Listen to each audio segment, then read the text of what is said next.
तो जैसा कि आप सभी को पता होगा, सिमिलैरिटी और कॉन्ग्रुएंसी में क्या अंतर होता है। सिमिलैरिटी का मतलब हो गया कि दो फिगर जो है वो शेप में तो सेम है बट साइज़ में अलग अलग है। जैसे ये दो सर्कल हो गए, कोई से भी दो फिगर शेप में तो सेम है, दोनों सर्कल है, लेकिन साइज़ अलग अलग है, इसका रेडियस कुछ और इसका कुछ और। ऐसे कोई सा भी शेप ले लो तुम, ठीक है।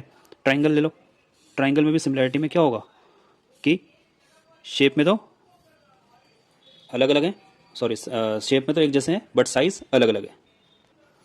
वही कॉन्ग्रुएंसी में क्या होता था कि जो शेप है और जो साइज़ है वो दोनों ही सिमिलर होते थे, ठीक है। तो जैसे ये दोनों कॉन्ग्रुएंट सर्कल्स हो गए बट ये दोनों सिमिलर सर्कल्स हो गए क्योंकि इन दोनों का रेडियस अलग अलग है, इन दोनों का रेडियस सेम है, तो ये दोनों कॉन्ग्रुएंट हो गए, ठीक है। और ये दोनों कैसे हो गए, सिमिलर हो गए। तो लेकिन ट्राइंगल की सिमिलैरिटी में खास बात क्या होती है कि ट्राइंगल की सिमिलैरिटी में एंगल्स तो सेम रहते हैं जो कि कॉन्ग्रुएंसी में भी होते हैं, ठीक है।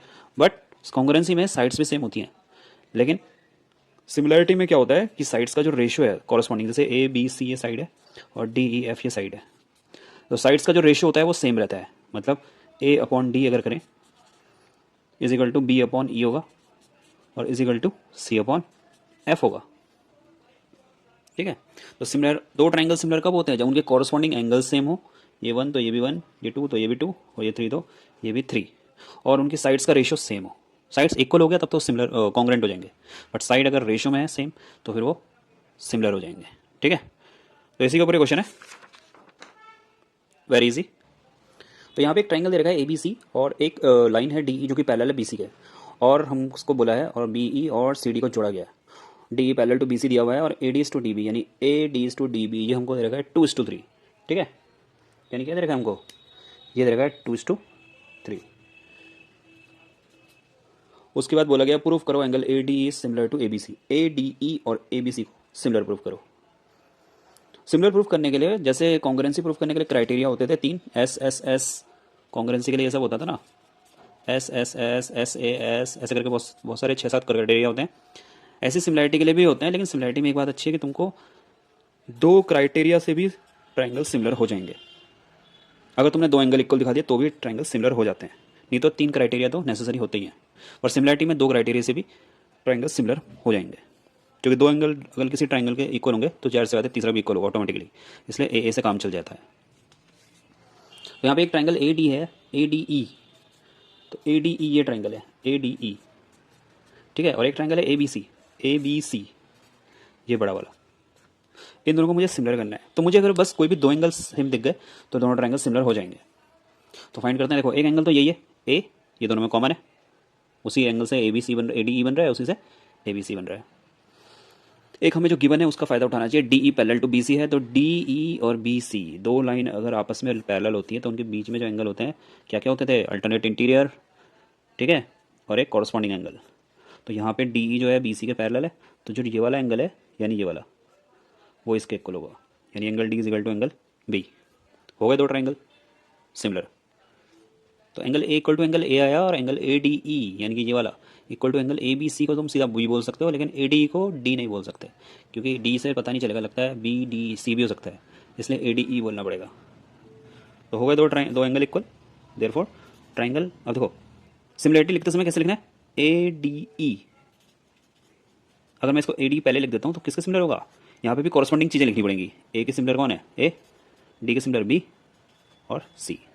क्वेश्चन में जब खुद ही लिखा हुआ हो कि ये ट्राइंगल इसके सिमिलर प्रूफ करो, तो एक चीज़ बच्चों के लिए आसान हो जाती है कि उनको यानी क्या करना है, दिखाना है कि ए के इक्वल दिखाना है, डी बी के इक्वल और ई सी के इक्वल। लेकिन जब तुम्हें खुद ही किसी क्वेश्चन को करने के लिए सिमिलैरिटी प्रूफ करनी पड़े तो फिर सोचना पड़ता है, और जब प्रूफ करने के लिए बोल रखा है तो थोड़ा ईजी होता है, ठीक है। तो ये दोनों ट्राइंगल सिमिलर हो गए। अब हमको क्या फाइंड करना है, D E upon B C, D E upon B C. अब सिमिलैरिटी का क्या क्राइटेरिया था कि अगर दो ट्राइंगल सिमिलर हैं, ये दोनों सिमिलर हैं, तो ए डी कॉरस्पॉन्डिंग साइड इसकी कौन सी है ए डी, इसकी कौन सी है ए बी। तो इसका मैं ए डी लूँगा तो इसका क्या लूँगा ए बी, ठीक है।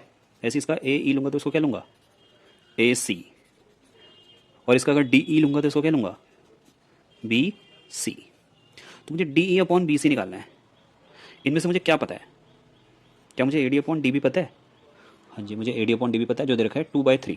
तो यहाँ पर 2/3 लिख दो, तो ये आ गया D E upon B C के इक्वल, यानी D E is to B C क्या हो गया 2:3। तो सेम ही आएगा जो ये था सिमिलैरिटी की वजह से, ठीक है।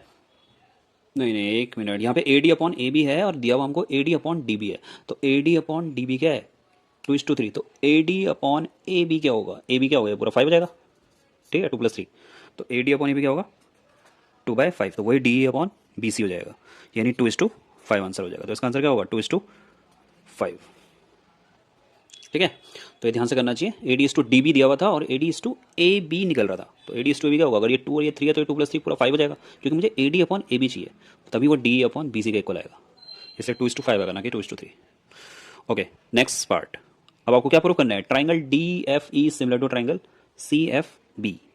तो जब सिमिलरिटी प्रूव करने के लिए खुद ही बोलता है वो कि इस ट्राइंगल को इसका सिमिलर प्रूव करो, थोड़ा आसान होता है कि एंगल डी को तुम्हें एंगल सी दिखाना है, एफ को तुम्हें एंगल एफ दिखाना है और ई को तुम्हें बी दिखाना है, या फिर डी एफ को तुम्हें सी एफ दिखाना है, एफ ई को तुम्हें एफ बी दिखाना है और डी को तुम्हें बी सी दिखाना है, ठीक है। तो देखते हैं इसका नेक्स्ट पार्ट। अब देखो तुम्हें कौन सा दो ट्राइंगल सिमिलर करने हैं, डी ई एफ या डी एफ ई जो उसने लिखा है। अब जरा ध्यान से देखो उस ट्राइंगल को, वो ट्राइंगल कुछ ऐसा है,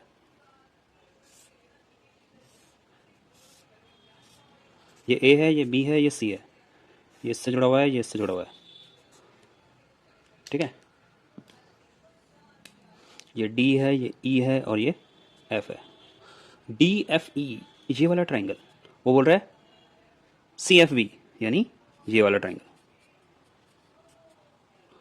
इन दोनों ट्राइंगल में अगर ध्यान से देखें तो एक ऐसे बन रहा है,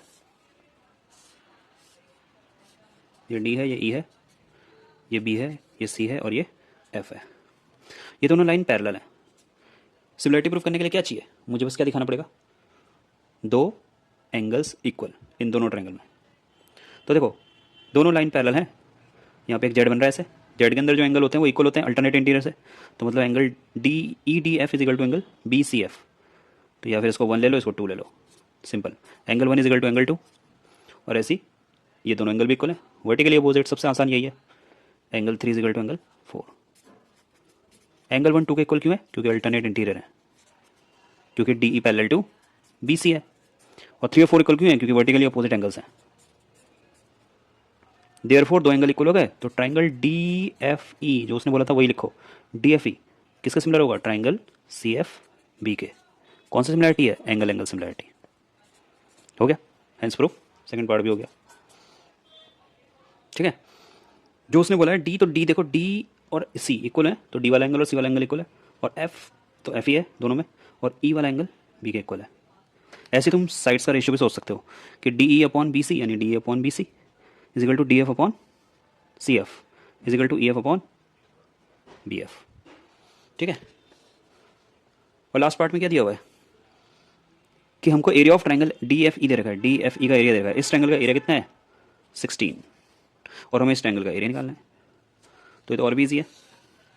देखो जब भी दो ट्राइंगल सिमिलर होते हैं तो उनकी एक तो साइड्स रेशियो में होती है, ठीक है, और एक उन दोनों ट्राइंगल का एरिया जो होता है, एरिया का ratio, area of triangle 1 upon area of triangle 2। इसको 1 मान लो, इसको 2 मान लो, वो साइड्स के रेशियो के इक्वल होता है, साइड्स के स्क्वायर के रेशियो के। अगर ये साइड ए है, ये बी है, तो ए स्क्वायर अपॉन बी स्क्वायर होगा, या सी स्क्वायर अपॉन डी स्क्वायर होगा, या E square upon F square होगा। तो सिमिलरिटी की दो क्राइटेरिया हैं, एक तो साइड्स रेशियो में होती है, कॉरस्पॉन्डिंग एंगल इक्वल होते हैं, और साइड्स का जो स्क्वायर का रेशियो है वो भी सेम होता है। तो इस ट्रायंगल में हम अगर ध्यान से देखें, हमको क्या दे रखा है, ट्रायंगल डी एफ ई का एरिया दे रखा है 16। तो देखते हैं इस ट्रायंगल में area of triangle D F E upon area of triangle कौन सा लेना पड़ेगा, सी एफ बी, किसके इक्वल आ रहा है, साइड्स के रेशियो के स्क्वायर के रेशियो के इक्वल। साइड्स पे वही लोगे जो तुम्हें पता है, D F C F B F E F, ये तो पता ही नहीं है। डी ई और बी सी के बारे में पता है, तो डी ई का स्क्वायर अपॉन बी सी का स्क्वायर, ठीक है। डी अपॉन बी सी अभी हमने पीछे निकाला था, क्या था 2:5, और area of triangle D F E दे रखा है 16, तो ये 16 हो जाएगा। 16 upon area of triangle C F B is equal to 2/5 का स्क्वायर। यहाँ से तो आंसर आ जाएगा आराम से, area of triangle B C F B is equal to 16 into 25 upon 4, 4 4 जा 16 और 25 4 जा 100, तो 100 स्क्वायर यूनिट। और देखो ये 16 आया और ये 100 आया आंसर। 16 मतलब ये बहुत ही छोटा है और ये थोड़ा काफ़ी बड़ा है उससे। ठीक है, तो इस तरीके से क्वेश्चन सिमिलरिटी का बड़ा इजी सा क्वेश्चन था। बस तुम्हें ध्यान क्या रखना है कि साइड्स कौन सी लेनी है रेशियो में और कैसे लेनी है और एंगल्स कैसे लेने हैं। ठीक है।